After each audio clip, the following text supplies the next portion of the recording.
नमस्कार। हमारे चैनल में आपका स्वागत है। मैं हूं रामचंद्र मौर्य। साथियों, अडानी धमाके के साथ साथ गोमांस पर भी बहस छिड़ी हुई है भारतीय सियासत में। एक पक्ष गोमांस को सही ठहरा रहा है और गोमांस खाने वालों को हिंदू धर्म में लाने की बात कर रहा है, तो वहीं दूसरा पक्ष इसे राजनीतिक दृष्टि से देख रहा है और दोनों पक्षों में सियासत तेज हो रही है गोमांस को लेकर के। गोमांस की समस्या आज से नहीं है। गोमांस सारी दुनिया में खाया जाता है, भारत में भी खाया जाता है। पूर्वोत्तर के राज्यों में तो ये प्रमुख आहार के रूप में गोमांस को परोसा जाता है। गोवा में गोमांस भी एक तरह से सबसे ज़्यादा खाया जाता है अन्य राज्यों की अपेक्षा। उत्तर भारत के कुछ राज्यों में हिंदू धर्मावलंबी गोमांस का विरोध करते हैं, बाकी लगभग सभी राज्यों में गोमांस को खाया जाता है और गोमांस को एक मुख्य आहार के रूप में देखा जाता है।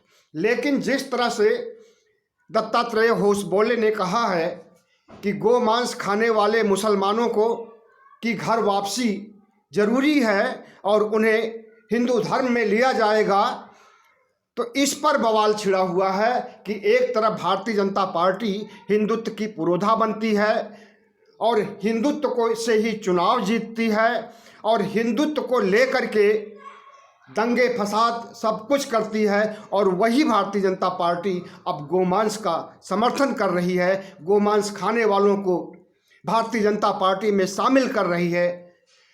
जहां तक गोमांस खाने वालों की बात भारतीय जनता पार्टी में है, तो इनके जितने भी नेता पूर्वोत्तर से आते हैं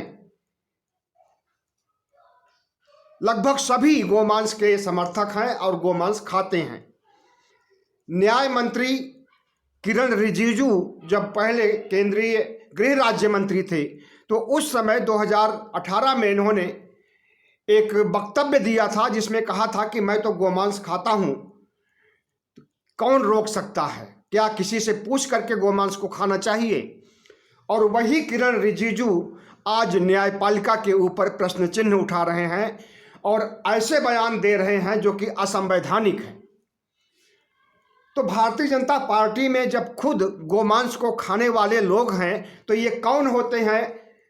मुस्लिम धर्म के अनुयायियों को, जो कि कुछ लोग गोमांस खाते हैं, तो उनको पाकिस्तान भेजने की बात करते हैं और अखलाक जैसे मुसलमान को के घर में जा करके उसके फ्रिज से बीफ निकाल करके और उसकी हत्या कर देते हैं। हालांकि वो बीफ नहीं था, बीफ सिर्फ गाय के मांस को कहा जाता है और बकरे के मांस को या भैंसा के मांस को या भैंस के मांस को सबको मीट कहा जाता है। तो वो मीट था, लेकिन उस मीट को गोमांस बता करके अखलाक को मार दिया जाता है। इस तरह से पता नहीं कितनी मौतें हुई हैं भारतीय जनता पार्टी के गुंडों के द्वारा, मुसलमानों की हत्याएं हुई हैं। इसकी एक लंबी फेहरिस्त है।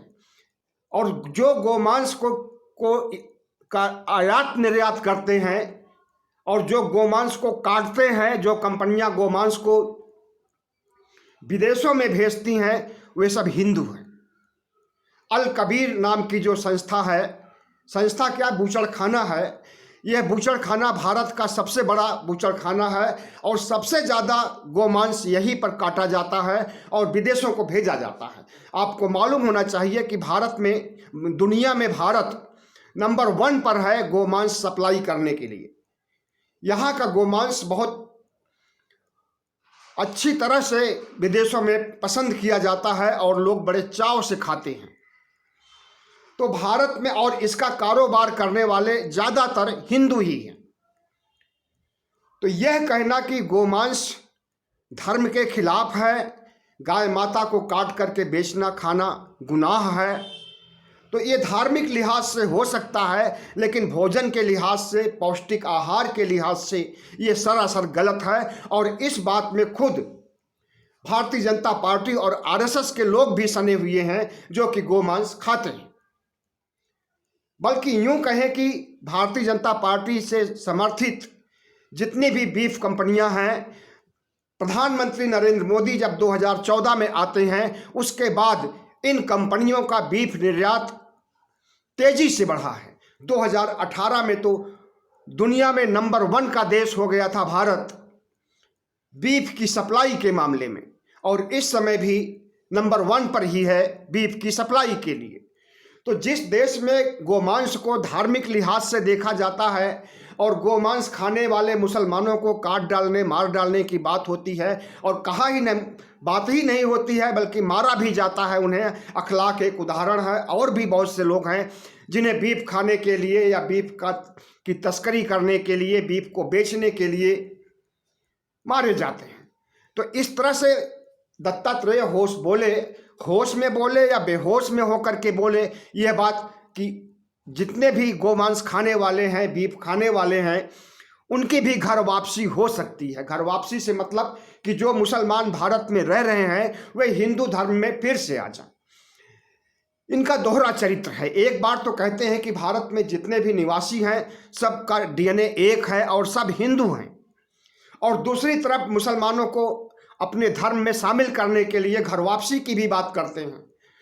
तो ये दोहरा चरित्र ही क्या साबित करता है कि भारतीय जनता पार्टी और आरएसएस बौखलाया हुआ है अपनी आगामी चुनाव की हार को लेकर के, और इसी हार के डर से बीफ का मामला उठाया जा रहा है, मुसलमानों का मामला उठाया जा रहा है, ध्रुवीकरण का मामला उठाया जा रहा है, और मुसलमानों को बीफ खाने पर जिन्हें आपत्ति थी और जो उसे अफगानिस्तान, बांग्लादेश, पाकिस्तान भेजने की बात करते थे, आज वही कह रहे हैं कि मुसलमान जो बीफ खाते हैं वो आकर के हिंदू धर्म में शामिल हो जाएं।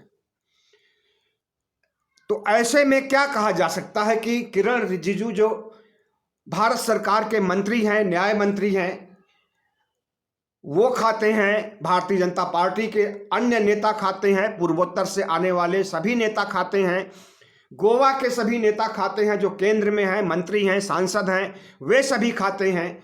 तो क्या सिर्फ मुसलमान अगर खा लेगा गोमांस को तो इससे क्या बुरा हो जाएगा, और कौन सा आपका धर्म धरातल से रसातल में चला जाएगा? तो यह एक सियासत है और इन सियासतबाजों से हमेशा बचना चाहिए, इनके इस तरह के भड़काऊ बयानों से और इनके इस तरह से देश को, समाज को तोड़ने वाले बयानों से।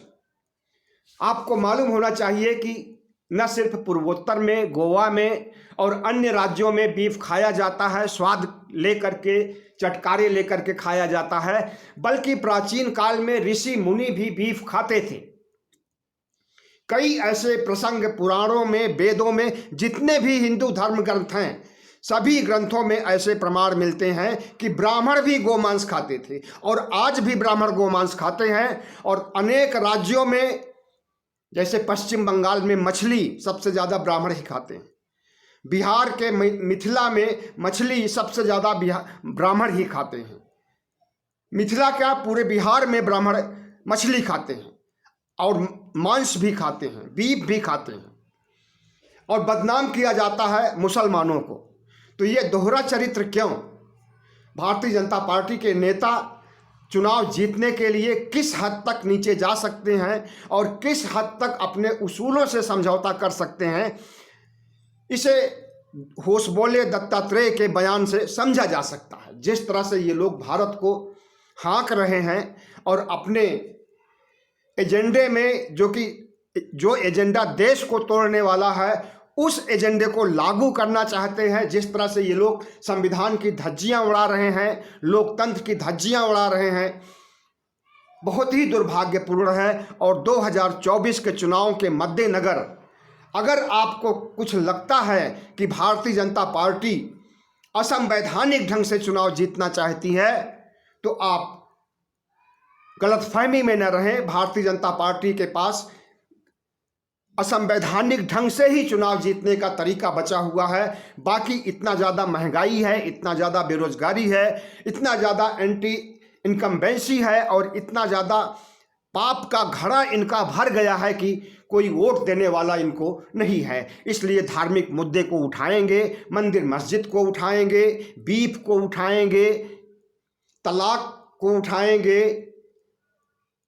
तो यही इनके पास मुद्दा रह गया है और इसी मुद्दे से ये चुनाव जीतना चाहते हैं। तो साथियों, 2024 के पहले अलर्ट हो जाइए भारतीय जनता पार्टी और आरएसएस के लोगों से। इनके अगर इस तरह के बयान आते हैं बीफ से संबंधित, मुसलमानों से संबंधित, हिंदू राष्ट्र से संबंधित, भारत को तोड़ने वाले बयान और संविधान के खिलाफ बयान आते हैं, तो इनसे आप सावधान रहिए और इनकी कथनी और करनी का अंतर परखिए और फिर बाद में वही कीजिए। उसी जगह पर आप ईवीएम में बटन दबाइए जो कि देश के हित में कुछ सोच सकता है, कुछ कर सकता है और देश को आगे बढ़ा सकता है। बहुत बहुत धन्यवाद। हमारे चैनल को सब्सक्राइब कीजिएगा, लाइक कीजिएगा और शेयर कीजिएगा।